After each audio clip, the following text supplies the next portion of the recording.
네, 반갑습니다. 10분 컷 이거 누가 만들었어요? 라는 주제로 연수를 하게 된 임현우라고 합니다. 저도 이제 수업을 하다 보면 학생들이 항상 이런 질문을 하더라고요. 선생님 이거 방정식 누가 만들었어요? 이거 삼각비 어디다 써요? 뭐 이런 질문들.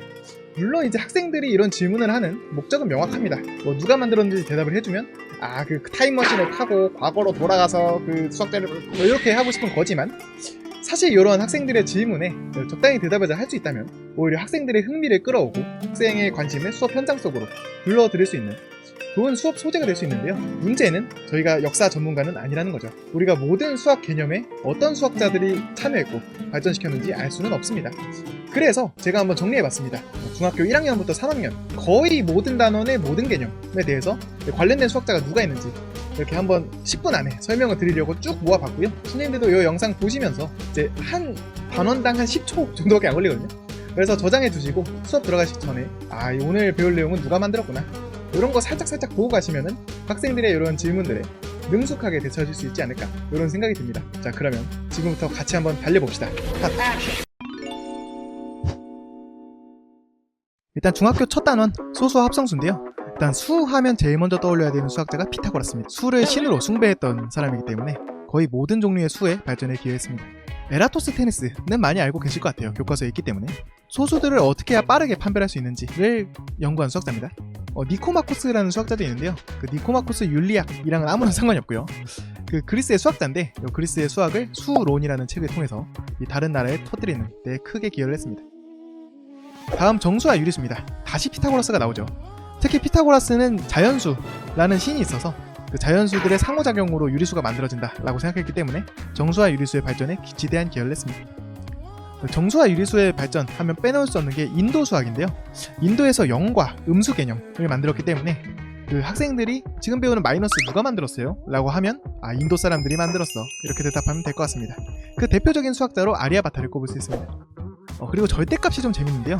이게 보시면은 19세기에 만들어진 걸 알 수가 있어요. 바이어슈트라스에서 만들어졌는데요. 생각보다 절대값 개념이 다른 개념들에 비해 굉장히 늦게 만들어졌구나 라는 걸 생각해 주시면 좋을 것 같습니다. 자, 다음 문자의 사용 단원인데요. 문자 하면 유명한 게 디오판토스의 묘비가 있죠. 문자를 사용해서 이제 모르는 수를 표기하는 방법을 처음으로 기록으로 남긴 수학자라고 생각하면 될 것 같습니다.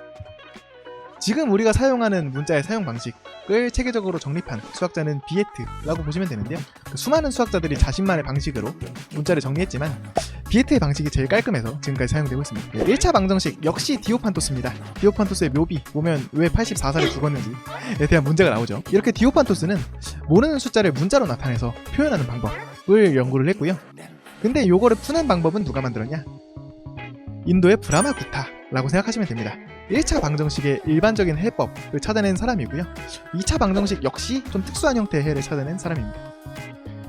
그리고 알콰리즘이라는 인도의 수학자가 알고리즘의 어원이죠. 지금 풀고 있는 요 1차 방정식의 풀이 방법을 체계적으로 정리했다라고 보시면 좋을 것 같습니다. 다음 좌표평면과 그래프인데요. 아시다시피 좌표평면 개념을 만든 사람은 데카르트입니다. 군대에 끌려가서 병원 천장에서 파리를 보다가 만들었다. 요런 일화는 유명하죠. 이제 학생들에게도 설명해주면 되게 신기하게 듣는 모습을 볼 수 있습니다. 그리고 정비례와 반비례, 이러한 비례 개념을 연구한 사람 중에 플라톤이 있습니다. 플라톤은 어떤 것이 아름다운 것인가 이런 거를 굉장히 고민했던 사람이기 때문에 비례의 관계, 황금비 이런 것들을 만들었던 사람이라고 생각하면 좋을 것 같습니다. 이제 유명한 중학교 수학계의 킹 유클리드가 함께 등장합니다. 앞으로 많이 보게 될 텐데요. 중학교 도형은 거의 다 유클리드가 만들었다 이렇게 보시면 되는데 이 도형 얘기를 하다 보면 자연스럽게 비례 얘기가 안 나올 수가 없잖아요. 그래서 정비례와 반비례 역시 유클리드가 많은 부분 연구에 기여했습니다. 자, 이제 2학기로 넘어갑니다. 아까 말씀드린 것처럼 도형의 왕은 유클리드다. 특히 중학교 논증기하는 그냥 유클리드가 다 했다 라고 생각하시면 됩니다. 그래서 삼각형의 합동, 다각형의 성질 전부 다 유클리드가 만들었다고 보시면 되고요. 원과 부채꼴 역시 유클리드가 있지만 같이 말할 수 있는 수학자가 아르키메데스입니다. 정구심육각형을 사용해서 이제 원의 넓이나 둘레 같은 걸 계산했고요. 그런 과정에서 이제 부채꼴에 대한 과정들도 연구가 된 거죠. 정다면체 단원 들어갈 때는 요 플라톤 얘기를 같이 해주면 좋은데요. 플라톤은 요 우주의 진리가 요 정다면체에 들어있다. 그래서 정사면체는 불, 정육면체는 흙, 정팔면체는 공기, 정12면체는 우주, 정20면체는 물 이런 식으로 이 세 개를 이루는 원소와 연결되어 있다. 이런 이론을 펼쳤습니다. 줄기가 이끌인 도수 분포표 등등등.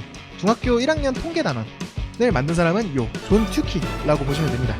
데이터 사이언스의 아버지라고 보시면 되는데요. 이런 탐색적 데이터 분석에 대한 지대한 공헌을 하신 분이고, 이제 이번 교육과정에 추가될 상자 그림, 이거 역시 슈키님이 만드시는 거라고 보면 될 것 같습니다. 자, 2학년입니다. 2학년부터는 겹치는 사람이 많을 것 같아서 조금 더 빨리 가겠습니다. 자, 순환소수 개념과 관련해서는 시몬 스테빈이라는 16세기 수학자가 있는데요. 이분은 순환소수가 아니고 사실 소수를 만든 사람입니다. 신기한 점은 분수랑 소수가 비슷할 때 나왔을 거라고 생각하지만 사실은 소수 개념이 훨씬 늦게 나왔다. 뭐 이런 점을 기억해 두시면 좋을 것 같아요. 존 윌리스라는 영국의 수학자가 우리가 생각하는 순환소수 개념을 처음 만들었는데요. 이분은 우리가 쓰고 있는 무한대라는 기호를 처음 만든 사람이기도 합니다. 그래서 무한 개념을 연구하면서 순환소수 개념도 같이 만드신 거죠. 그리고 지금 우리가 순환소수를 분수로 만든다던가 이런 다양한 순환소수의 성질을 연구한 수학자로 유명한 분이죠. 가우스를 들 수 있습니다. 그 다음 지수법칙으로 넘어왔어요. 우리가 지금 쓰고 있는 지수법칙을 연구한 사람은 마이클 슈티펠이라는 사람인데요.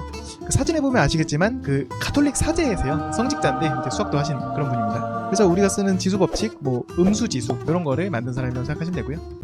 그리고 같이 나오는 사람이 네이피어라고 있는데요. 이분은 아시는 분은 아시겠지만 로그를 개발한 분이죠. 보통 지수랑 로그가 아무래도 같이 가다 보니까 이 지수의 발전에도 크게 영향을 미치는 수학자입니다. 단항식과 다항식의 연산인데요. 여기서는 특히 아까 보신 분들 계속 나옵니다. 알콰리즘이라는 분이 그 연산 규칙을 일단 정리를 해놨고, 지금 우리가 사용하는 방식의 연산은 또 프랑스와 비에트 님께서 이렇게 정리를 하셨습니다. 1차 부등식인데요. 아까 1차 방정식 열심히 만드신 디오판토스 님이 부등식도 열심히 만드셨고요. 알콰리즘이가 이것도 정리했습니다. 그 다음에 연립 1차 방정식인데요. 여기는 이 브라마구프타 님이라고 아까 1차 방정식 일반 해를 구하는 방법을 알아내신 수학자죠. 연립 1차 방정식도 같이 만들었습니다. 누가 정리했을까요? 또 알콰리즘이가 정리했습니다. 다음 함수 개념으로 넘어가겠습니다. 함수는 뭐 임용 준비하실 때나 이럴 때도 많이 보셨을 텐데 너무 많은 수학자가 있기 때문에 몇 명만 꼽겠습니다. 일단은 라이프니츠입니다.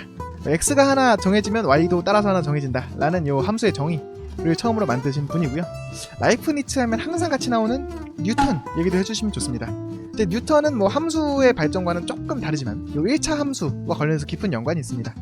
이게 속력과 거리, 시간 이러한 과학적인 개념들을 함수와 연결시킨 수학자이기 때문에 뉴턴도 같이 언급해주시면 좋을 것 같습니다. 그리고 오일러가 이제 우리가 생각하는 현대적인 함수의 개념을 정립한 사람이라고 볼 수 있을 것 같고요. 그리고 이제 대학교 가면 처음으로 배우는 입실론 델타를 비롯한 이 현대적인 함수의 개념을 마무리했다라고 할 수 있는 사람이 아까 절대값 만드신 바이어스트라스입니다. 자, 2학기로 넘어갑니다. 2학기는 뭐 별로 설명할 게 없어요. 거의 웬만하면 유클리드다. 삼각형, 사각형 전부 다 유클리드고요. 근데 여기서도 살짝 오일러님이 나옵니다. 삼각형의 외심과 수심, 무게중심 요 세 개가 일직선상에 있을 때가 있잖아요. 그때 요 직선을 오일러 직선이라고 부릅니다. 삼각형의 오심에 대해서도 많이 연구를 하셨어요. 그리고 도형의 닮음도 당연히 또 유클리드 선생님인데요.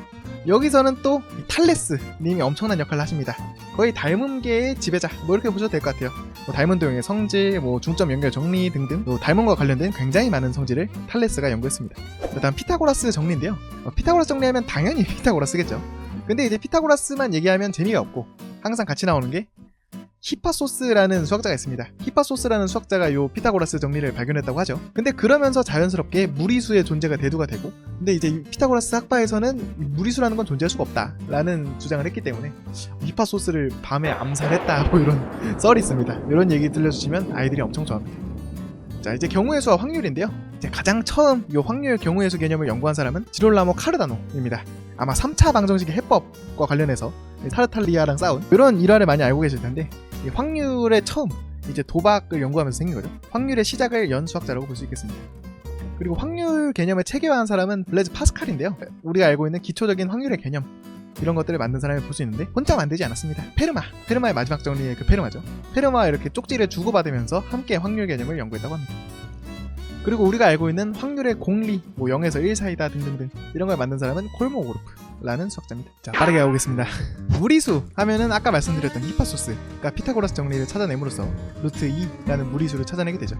테오도로스 사진이 없어가지고 그분이 만드신 테오도로스 바퀴를 한번 그려왔습니다. 뭐 루트 2, 루트 3, 루트 5 등등등 다양한 무리수를 요 직각삼각형을 계속 붙이는 방식으로 찾아낸 수학자입니다. 그리고 이런 무리수, 실수의 개념을 현대적으로 정의해낸 사람이 집합론의 대가인 칸토어인데요. 지금 우리가 알고 있는 방식과 유사하게 실수와 유리수 개념을 정의했습니다. 데데킨트라는 수학자도 요 비슷한 시기의 수학자인데요.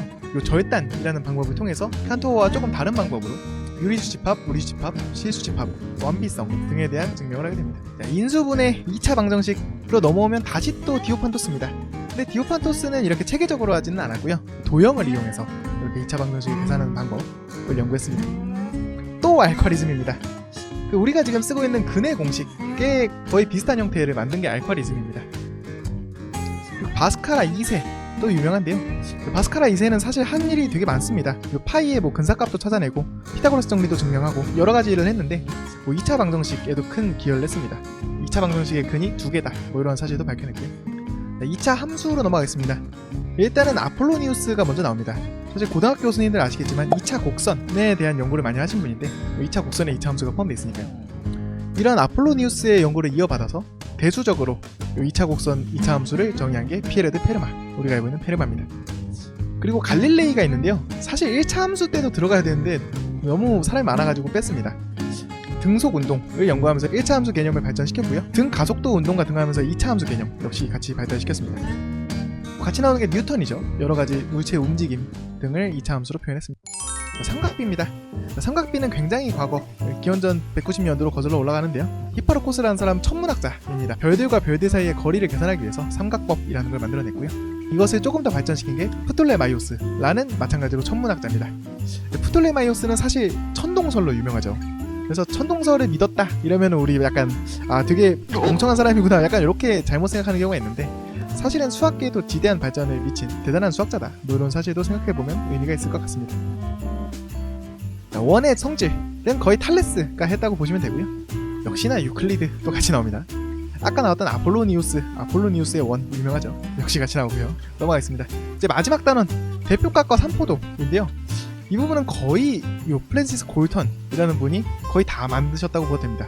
중앙값, 상관관계, 분산, 표준편차, 4분위수 이런 대단한 개념들, 현대 통계학의 기초를 세우신 분인데 좀 재밌는 점은 이분이 우생학이라는 학문을 만드신 분이기도 합니다. 아시죠? 히틀러, 학살.